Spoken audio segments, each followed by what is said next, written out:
Terima kasih Anda masih di Rosi, wajah baru Nahdlatul Ulama. Apa tantangan terbesar NU saat ini? Gus Yahya, menurut Gus Yahya apa sebenarnya sesungguhnya yang menjadi tantangan terbesar NU?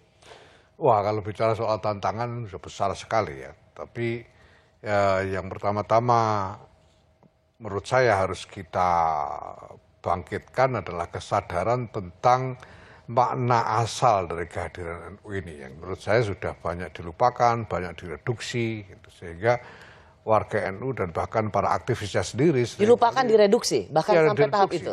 Ya misalnya sekarang banyak berpikir, saya kira mungkin banyak sekali yang berpikir bahwa NU ini dulu didirikan untuk melawan Wahabisme misalnya. Itu terlalu reduksionis menurut saya. Karena NU tidak untuk itu. Ya punya visi yang jauh lebih luas dari itu. Termasuk juga bahwa NU didirikan untuk masuk dalam pergerakan kemerdekaan. Itu juga tetap reduksionis karena ada skala cita-cita yang jauh lebih luas yang dipikirkan oleh para pendiri NU. Itu yang pertama-tama.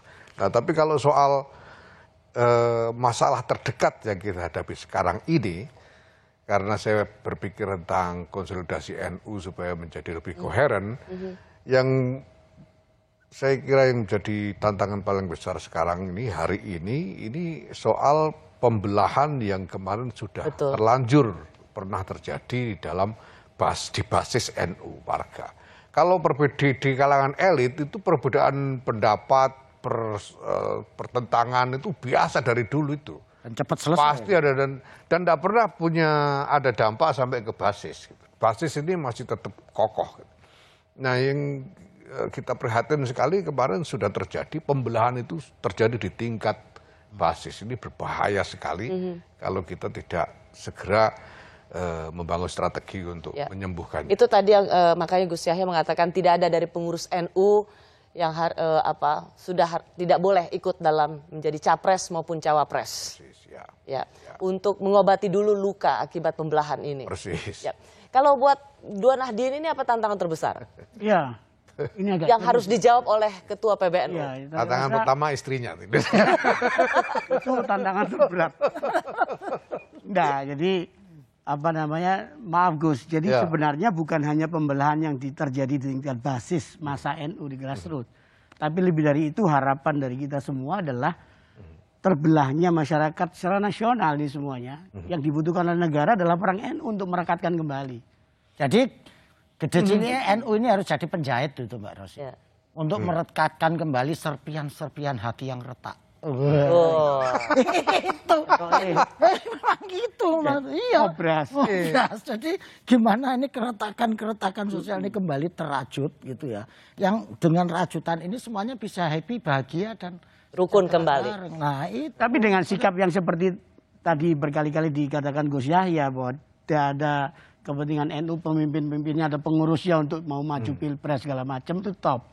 Artinya apa? Ya dia tadi penjahit yang serius ini. Jadi nyapres nggak boleh, calon wakil presiden nggak boleh, komisaris boleh dong Gus. Nah itu kamu kok nanyanya begitu sih Ros? Ini pertanyaan tendensius ini. Ini Sarah ini. Sarah ini kan. Ya betul. Boleh dong. Ya minimal komisaris BUMN. Kalau komisaris dan lain-lain ini kan tergantung tergantung kapasitasnya, prestasinya. Itu pantas nggak jadi komisaris di situ, ngerti apa soal perusahaan bidang usahanya. Nanti saya kira wajar saja kalau memang kredibel. Oke. Nanti pertanyaannya jangan sampai ngelantur loh. Jadi pengamen boleh nggak di situ? Nah, ini kacau nanti kita. Soalnya ada komisaris di sini. Itu harus dipertanyakan juga kredibel apa enggak ya Gus ya? Untung bukan pengurus ya Gus. Bukan pengurus. Tapi dikasih kesempatan untuk jadi presiden. Untung nggak jadi pengurus. Ya, boleh nyalon presiden. Mengedaki. Kalau rakyat. Padahal kita udah ditunggu ya, kapan kita dipilih jadi anggota pengurus PBNU ya kan? Tapi ternyata nggak dipilih karena mungkin kita punya kan sebagai calon presiden atau wakil presiden.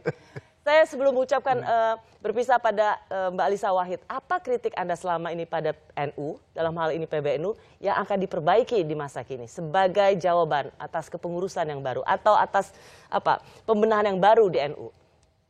kritik ini bukan atas kesalahan ya, Mbak Rosi. Kalau saya melihatnya kritik ini pada titik yang room for growth gitu ya, ruang pertumbuhan. Ruang pertumbuhan NU itu adalah menyadari bahwa dirinya itu punya basis massa yang sangat besar dan punya kewajiban untuk memikirkan basis massa yang sangat besar ini. Satu, kesejahteraan mereka. Jadi bagaimana mereka sejahtera, bagaimana mereka memiliki kehidupan yang maslahat. Kemudian yang kedua adalah kontribusi mereka pada bangsa dan pada peradaban dunia. Jadi satu untuk merekanya, yang kedua keluarnya, kan begitu. NU punya potensinya, tapi selama ini masih butuh untuk lebih diperkuat lagi. Nah, kalau kita bicara menghidupkan Gus Dur, salah satunya adalah pada masa Gus Dur, peran NU mewarnai kehidupan kebangsaan itu sangat kuat. Ya. Sekarang kita butuh NU untuk kembali lebih memikirkan bangsa, kontribusinya untuk bangsa. Karena itu saya yakin sekali apa yang selama ini diungkapkan oleh Gus Yahya di berbagai kesempatan untuk melakukan konsolidasi sumber daya NU. Jelas ini bukan sumber daya keuangan karena itu kelemahan NU itu tadi ruang tunggunya NU gitu ya. Tetapi sumber daya yang lain yang bisa dikontribusikan NU kepada Indonesia dan kepada peradaban dunia, tapi dimulai dengan mengkonsolidasi diri sendiri. Itu sih kritik saya. Baik, terima kasih Nyai Alisa Wahid, terima kasih. Saya tahu Anda sedang dalam acara, tapi terima kasih. Saya menghargai partisipasi untuk ikut bergabung dalam Rosi malam hari ini. Terakhir Mbak Bat, gimana? Yang kita harapkan, dan ini menjadi harapan Nahdien dan bahkan juga harapan dari stakeholders yang terkait dan punya harapan besar kepada NU. Bagaimana NU ini menjadi kekuatan civil society Islam yang benar-benar mengakar sampai ke bawah, sampai ke tingkat grassroots. Kan memang dia kan jamiyah yang warganya itu ada sampai pada kumpulan-kumpulan NU itu kan sampai pada tingkat RT pelosok seperti itu. Nah, bagaimana ini cita-cita NU itu bisa diwujudkan. Jadi struktur NU, PBNU, PWNU, PCNU sampai ke bawahnya itu betul-betul menjadi institusi yang mampu mengawal cita-cita besar Nahdlatul Ulama gitu ya. Dan sekaligus juga institusi yang bisa mewujudkan, mengimplementasikan dari hasil-hasil keputusan. Nah, itu saya pikir memang harus terus, nanti saya mohon juga nih kepada Gus Yahya, kita harus merujuk. Jadi kadang-kadang satu keputusan itu sudah ada tapi dan tidak itu luar biasa, tapi harus dicek terus. Insya Allah itu saja. Keputusan Muktamar kemarin itu sudah dahsyat luar biasa. Lu nggak jadi ketua NU pusing? Pusing. Sinau keputusan. Jadi pengurus baru akan dilantik kapan, Gus? Insya Allah 31 Januari. 31 Januari. Insya Allah. Insya Allah. Satu lagi sih Mbak Rosi. Satu lagi sih Mbak Rosi, harapannya itu jangan dijadikan seperti apa yang disampaikan oleh Gus Yahya tadi. Jangan dijadikan kendaraan kepentingan personal dari pengurus-pengurusnya. Dengar itu. Tapi jadikanlah NU ini menjadi sarana untuk berkhidmat kepada masyarakat, berkhidmat kepada bangsa. Jadi pengurus NU itu kita harapkan memang sudah selesai pada dirinya sendiri. Ini Mas Wahyu banget kelihatannya yang seperti itu. Ini Mas Wahyu. Ya, itu catatannya ya bahwa semua itu diperlukan strategi. Ya. Kalau saya tadi bicara visi Gus Dur transformasi, semua itu butuh strategi. Karena kita ini walaupun kita tahu bahwa kita harus menuju ke satu titik, kita harus temukan jalan supaya benar-benar bisa sampai ke titik itu. Gitu. Supaya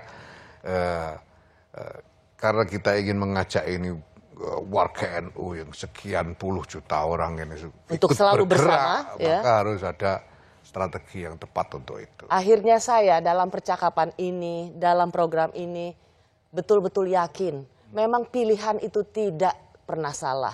di antara 3 orang dekat Presiden Abdurrahman Wahid di masa itu, mengapa beliau yang terpilih? Bukan Anda berdua. Memang kualitas intelektual Cara lagi ini. memang jauh. Belum paham. Cara lagi. Rosi belum paham. Belum paham. Yang justru dengan kita nggak dipilih lebih punya kesempatan jadi presiden. Itu.